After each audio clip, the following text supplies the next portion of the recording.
Bonjour. Voici une petite vidéo pour expliquer qui est vraiment le Christ. Parce qu'en fait, si on y réfléchit, il n'y a que nous, unitariens, qui croyons que Jésus est vraiment le Fils de Dieu. Pourquoi? Parce que les trinitaires, eux, croient que Jésus est Dieu le Fils. D'autres personnes croient que Jésus est le Père. Il n'y a que nous qui croyons que Jésus soit le Fils de Dieu au sens propre, direct du terme. C'est-à-dire que les deux autres ne croient pas que Jésus est une créature de Dieu, c'est-à-dire son Fils. Nous, on s'appuie sur le verset que je vais lire, qui nous dit que Jésus était le premier-né de toute la création. Donc nous, on croit qu'il est le Fils de Dieu en tant que premier-né, en tant que première créature faite par Dieu. Et les autres, pas du tout. Pour les autres, non, c'est Dieu l'a pas créé puisqu'il est Dieu.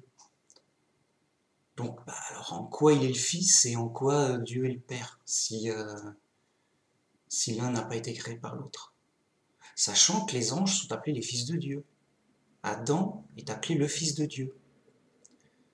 Donc, c'est bien le Fils de Dieu parce qu'il a été créé par Dieu. Jésus est le Fils unique de Dieu dans le sens où il est la première créature de Dieu. Donc en fait, les seuls chrétiens qui disent que Jésus est réellement le Fils de Dieu, au sens entier du terme, il n'y en a aucun d'autre à part nous, les unitariens, puisque si on dit que Jésus est le Père, alors si c'est le Père, c'est que où est le Fils? Ça n'a plus de sens. Voilà, pour les autres, Fils de Dieu n'est relégué qu'au rang de titre. C'est-à-dire que c'est un titre vide, c'est un titre dit de symbolique, d'image. C'est presque, voilà, c'est presque un habillage. Et donc ceux qui disent que Jésus est Dieu le Père, en fait, non, ceux qui disent que Jésus est Dieu le Fils, en quoi il est le Fils, puisqu'il n'a jamais été né, jamais été créé. Mais je vais lire Colossiens 1.15.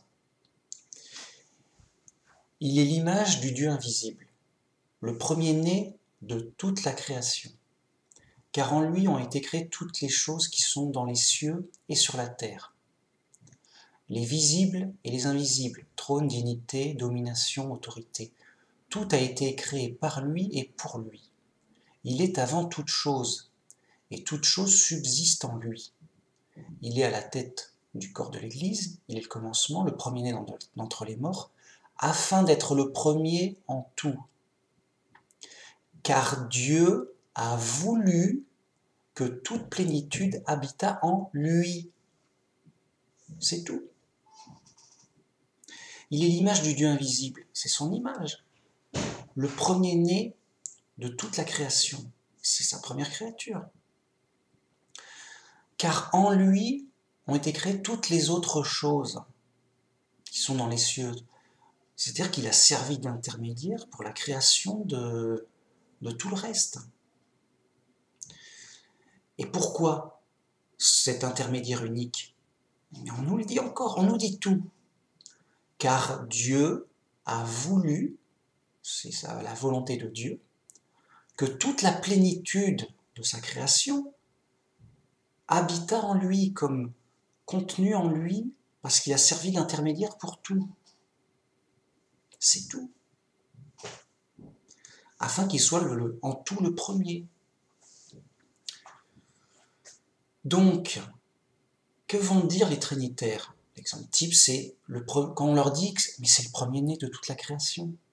Ils vont dire oui, mais premier-né en termes d'importance, comme on dirait le premier de la classe, quoi.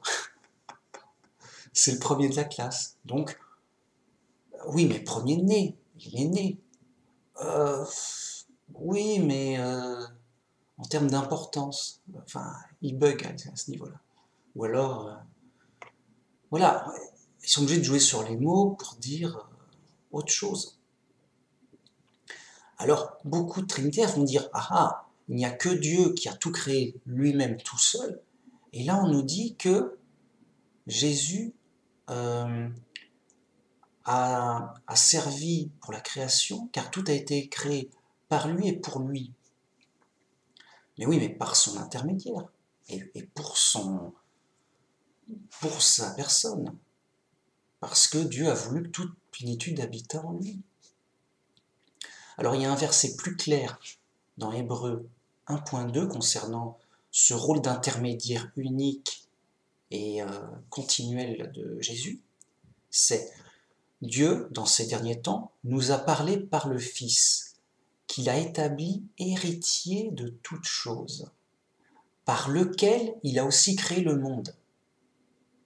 On nous dit bien, par lequel il a aussi créé le monde. Donc, on nous dit Dieu s'est servi de son Fils, par lequel, alors de quelle manière, on ne sait pas, c'est pas précisé, mais par lequel il a aussi créé le monde. Donc, on a beaucoup d'informations qui vont toujours dans le sens unitarien.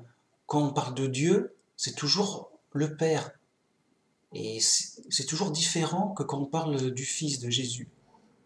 Donc à un moment, la Trinité n'est tellement pas expliquée, tellement cachée, qu'on voit bien qu'ils sont obligés de faire des jeux de mots, des suppositions à tout va, pour essayer de la maintenir, s'ils sont vraiment attachés à la tradition terriblement. Donc, l'important pour le chrétien, c'est de bien connaître Dieu et de bien connaître celui qui l'a envoyé, son Fils. Donc, Dieu, on le connaît bien, c'est un Dieu, c'est une personne unique, en une seule personne, c'est juste une personne unique. On n'a pas arbitrairement la diviser en 2, 3, 4, 5, 6 et que sais-je. Comme dans le New Age, on dit oui, on est tous Dieu, c'est-à-dire que Dieu, c'est nous tous. Donc, ça fait du tout en un et du un en tout, quoi. Et voilà, on ne s'y retrouve plus. Alors que non, Dieu, c'est vraiment une personne qui est intervenue, qui parle, qui agit en tant que personne unique et intelligente, qui a un nom, qui a répété plusieurs fois son nom, c'est Jéhovah, son nom. Bon, à un moment, voilà, il faut revenir aux choses simples. Donc bien connaître Dieu, dans ses caractéristiques, qui est le Père, et lui seul, et bien connaître son Fils unique. Et pour mieux bien connaître profondément son Fils unique, il faut bien avoir pleinement conscience que justement, c'est son Fils unique. C'est sa première créature. C'est l'image du Dieu invisible. Quand Dieu décide de créer l'humain, il dit « faisons l'homme à notre image ». Nous sommes à l'image de Dieu. On n'est pas Dieu pour autant. Enfin, pour Adam. Puisqu'Adam était créé parfait avant le péché.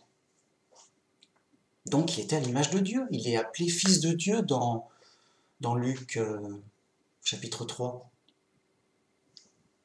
Bon, et bien nous aussi, on doit bien comprendre que Jésus, avant de naître sur terre, c'était un ange qui était à l'image de Dieu.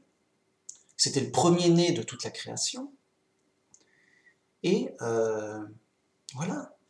Et il avait ce statut unique que tout le reste de la création, tous les autres anges, toutes les autres créatures ont été faites par son intermédiaire, à travers lui. Comme on dit, car en lui, ont été créées toutes les choses qui sont dans les cieux et sur la terre, visibles et invisibles. Tout, vraiment. Les anges, les humains. Bon. Qu'est-ce que ça veut dire? Car en lui ont été créées les choses. Ça reste mystérieux. Mais on voit que Dieu a créé toutes les choses en Jésus, alors à travers lui, en lui faisant faire des choses par son intermédiaire, c'est pas précisé. Mais ça s'est fait comme ça, on nous dit dans la Révélation. Donc croyez les Écritures, c'est tout. C'est clairement dit. Alors, voilà, grâce à ça, on peut vraiment connaître le Fils de Dieu, le Fils unique de Dieu, Jésus. Alors c'est d'une importance capitale, car Jean 17.3, qui non seulement est la preuve ultime qu'il faut être unitarien et que la Trinité est fausse, mais en plus, ça résume tout le centre et le cœur du christianisme, la partie la plus importante. Qu'est-ce que ça dit? Or, la vie éternelle, c'est qu'ils te connaissent, toi le seul vrai Dieu, donc en parlant du Père, dans le contexte, il n'y a aucun doute là-dessus. Il faut bien connaître toi le seul vrai Dieu, Jéhovah, et celui que tu as envoyé, Jésus-Christ, c'est-à-dire le Fils de Dieu. Donc il y a deux personnes à bien connaître, c'est Jéhovah notre seul Dieu, et Jésus, le Fils de Dieu, notre seul Seigneur, celui qui est le roi des humains. Oui, il a été envoyé pour être le roi des rois sur terre. D'ailleurs, il y a le verset qui dit « Il n'y a qu'un seul médiateur entre Dieu et les hommes, Jésus-Christ, homme. » Donc, c'est la seule autorité intermédiaire entre Dieu et nous. C'est le roi du monde que nous a envoyé Dieu. Donc, une fois qu'on a cette image très claire, très simple, très évidente, indiscutable même, il n'y a pas de débat.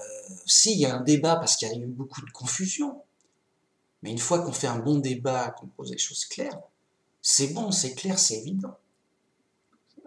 Il faut être unitarien. Nous sommes les seuls chrétiens dans la pleine vérité. Les autres sont dans des choses folles, il faut le dire clairement. Ils croient que Jésus, c'est Dieu le Fils, parce que ils sont dans une idée folle que Dieu est trois en un, nananère. Où est-ce qu'ils ont inventé ça? D'autres, alors c'est bizarre, ils ont rejeté la Trinité pour inventer quelque chose d'aussi fou. Mais les gens sont abonnés à la folie ou quoi? C'est incroyable. Ils disent voilà, la Trinité c'est fausse. Ben oui, évidemment que c'est faux. Mais en fait, parce que c'est Jésus, c'est Dieu, le seul Dieu, c'est le Père même qui est descendu sur terre. Qu'est-ce qu'il raconte? Mais c'est juste fou. Alors, c'est qui celui qui parle au baptême de Jésus? Ben, ils inventent des trucs aussi fous que les uns que les autres. Mais au final, dans leur confession de foi, ben, ils renient le Fils de Dieu, puisque dans leur définition, ben, si Jésus c'est le Père, c'est plus son Fils. Ou alors ça n'est plus qu'un titre, voilà. Parce que tout le monde dira bien sûr que Jésus est le Fils de Dieu. Et par ruse, par confusion, ça n'a plus de sens. Mais qu'on reprend le vrai sens du mot, il n'y a que nous, unitariens, qui sommes dans le vrai sens du mot. C'est-à-dire que Jésus, pour nous, est le Fils de Dieu au sens propre, au sens entier, au sens direct du terme. Car c'est bien sa première créature, le premier-né de toute la création. Pour les autres, c'est qu'un titre. Ça n'est plus le Fils de Dieu au sens propre. C'est juste un titre honorifique. Parce que Jésus est Dieu lui-même pour eux. Et donc, il est le fils de qui s'il est Dieu? De personne, puisque il a toujours existé, il a jamais eu de naissance tant que tel. Donc voilà le grave problème que tout ça pose, et pourquoi il faut être unitarien, et d'être dans la bonne et juste compréhension du christianisme, et malheureusement de se méfier des idées dominantes, majoritaires. On entend que ça partout. Alors, il y a les témoins de Jéhovah qui sont dans l'exacte idée de Dieu et de Jésus, et c'est bien. Après, il y a d'autres chrétiens moins connus dont je fais partie, mais on est très marginal. Voilà. Vraiment, on doit faire 5% du christianisme. Donc, voilà pourquoi Babylone la Grande est grande d'ailleurs. Merci, au revoir.